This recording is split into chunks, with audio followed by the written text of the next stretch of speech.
সুপ্রিয় দর্শক, আসসালামু আলাইকুম। সবাইকে প্রবাস বাংলা সরাসরি সম্প্রচারে আমন্ত্রণ জানাচ্ছি আমি শাহিন আলম। দর্শক, এই মুহূর্তে সিলেটে মুষলধারে বৃষ্টি হচ্ছে। আপনারা সকলেই জানেন যে তীব্র তাপ ছিল সিলেটে প্রায় 2 থেকে 3 সপ্তাহ। এরপরই সিলেটে কিন্তু শুরু হয় বৃষ্টি এবং গত 2-3 দিন থেকে টানা বৃষ্টিপাত হচ্ছে সিলেটে, এবং এই বৃষ্টির মধ্যে কিন্তু স্বস্তি ফিরে এসেছে জনমনে।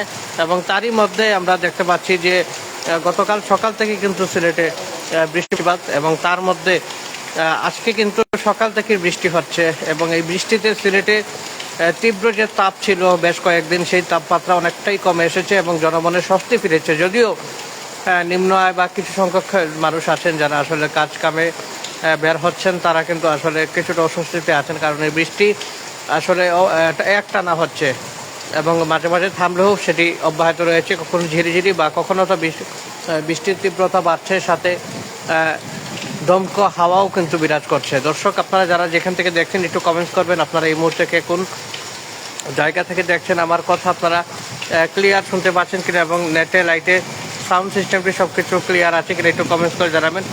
অসংখ্য অডিয়েন্স আমাদের সাথে বিভিন্ন জায়গা থেকে যুক্ত আছেন, আপনাদের প্রত্যেকের একটি করে কমেন্টস আশা করব। আপনারা কোন জায়গা থেকে দেখছেন, আপনার এলাকায় বৃষ্টি হচ্ছে কিনা একটু জানাবেন, এবং আমার কথা আপনারা ক্লিয়ার শুনতে পাচ্ছেন কিনা একটু জানাবেন, এবং লাইভটি শেয়ার করে সকলকে দেখার সুযোগ করে দিবেন। নগরীর প্রাণকেন্দ্র আম্বরখানা থেকে আপনাদের সাথে সরাসরি লাইভে যুক্ত এবং দেখানোর চেষ্টা করছি সিলেটে যে মুষলধারে বৃষ্টির পরিস্থিতি।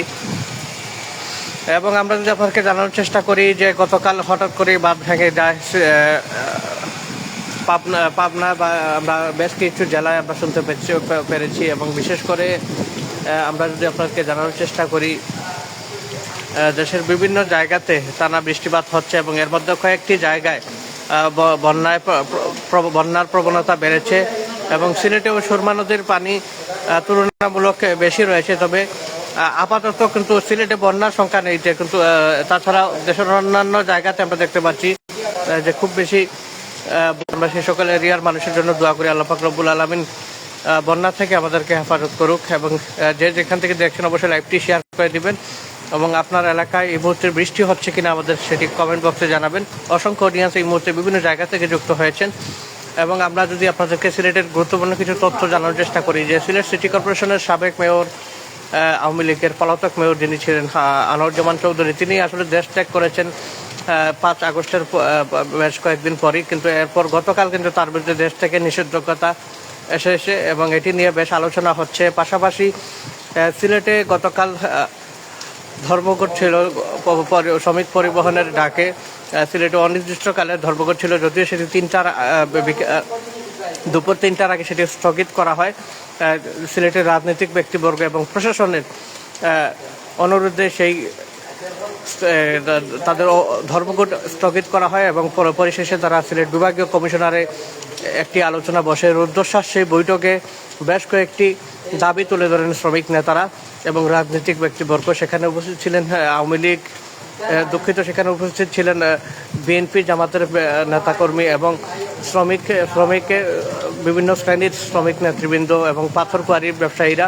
এবং সেখানে তারা বেশ কয়েকটি দাবি তুলে ধরেছেন, বিশেষ করে তাদের 6 দফা দাবি তুলে ধরেছিলেন গতকালকে, এবং সেটি বিষয়ে পরিশেষে সিলেট বিভাগীয় কমিশনার তাদেরকে আশ্বস্ত দাবিগুলো আছে, তিনি সেই দাবিগুলো উপর মহলে তুলে ধরবেন যাতে শ্রমিকদের সেই দাবিগুলো পূরণ করা হয়। পাশাপাশি তিনি আশ্বস্ত করেছিলেন যে সারা দেশে যদি পাথর কোয়ারি চালু থাকে, সেক্ষেত্রে সিলেটে কেন পাথর কোয়ারি বন্ধ থাকবে।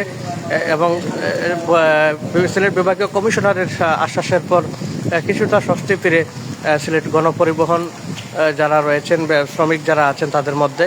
এবং এরপরে আরেকটি বিষয় হচ্ছে, সারা দেশে বৃষ্টিপাত হচ্ছে বেশ কিছু জায়গায়, পাশাপাশি ঢাকাতেও কিন্তু আজকে সকাল থেকে একটানা বৃষ্টি হচ্ছে, সিলেটেও সকাল থেকে বৃষ্টিপাত হচ্ছে। তার মধ্যে ফেনী শহর প্রায় 30টি এলাকা পানির নিচে তলিয়ে যাচ্ছে, এমন একটি তথ্য ভাত ভেঙে যাওয়ায় ফেনীতে বন্যা পরিস্থিতি তৈরি হয়েছে। আমরা ফেনীবাসীর জন্য দোয়া করি, আল্লাহ পাক রব্বুল আলামিন ফেনীর মানুষকে হেফাজত করুক। আমার অনেকক্ষণ দাদা যুক্ত আছেন, কোথায় আছেন? আর রয়েছে সিলেটের আম্বরখানায়। দাদা, আপনি কেমন আছেন? আরও যে সকল ভাই যুক্ত আপনারা জানাবেন এই মুহূর্তে আপনারা কোন জায়গা থেকে দেখছেন, আপনার এলাকায় বৃষ্টি হচ্ছে কিনা। এবং ফেনীতে হঠাৎ করে বাঁধ ভেঙে কয়েকটি এলাকা গতকাল রাতেই কিন্তু পানিতে প্লাবিত হয়েছে, এবং এর মধ্যে আমরা যেমনটি শুনতে পেরেছি প্রায় 30টি এলাকা বা পানির নিচে রয়েছে। আল্লাহ পাক রব্বুল আলামিন ফেনীবাসীকে হেফাজত করুক। যে সকল এরিয়াতে বন্যার প্রবণতা রয়েছে আপনারা সেই সকল এলাকার বাসিন্দার জন্য দোয়া করবেন। সিলেটে বৃষ্টি কিন্তু সকাল থেকেই অব্যাহত রয়েছে, কখনো কিছুটা কমে আসছে, তবে বাতাসের আর্দ্রতা বাড়ছে, কখনো বা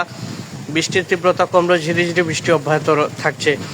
সেই পরিস্থিতিটি কিন্তু জানার জন্য আমরা চেষ্টা করি। আমরা সবসময় চেষ্টা করি গুরুত্বপূর্ণ তথ্যগুলো সবার আগে আমাদের প্রবাস বাংলা অডিয়েন্সদের জানাতে।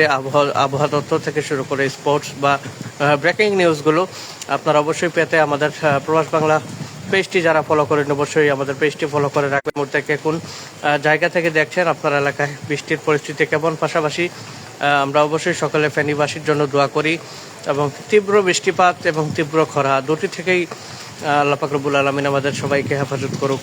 অসংখ্য অডিয়েন্স বিভিন্ন জায়গা থেকে যুক্ত আছেন, অনেকজন দাদা সহ যারা যুক্ত আছেন প্রত্যেকে লাইভটি শেয়ার করে সকলকে দেখার শুরু করে দিবেন এবং অবশ্যই জানাবেন আপনারা কে কোন জায়গা থেকে দেখছেন। এবং এই হঠাৎ করে আসা বৃষ্টি থেকে আমরা ভিজা থেকে বিরত থাকি এবং অবশ্যই বাসা থেকে বের হলে আমরা ছাতা ব্যবহার করি বা ছাতা সাথে নিয়ে বের হই। দর্শক, এতক্ষণ প্রবাস বাংলা সরাসরি সম্প্রচারে আপনার সাথে যুক্ত ছিলাম আমি শাহিন আলম।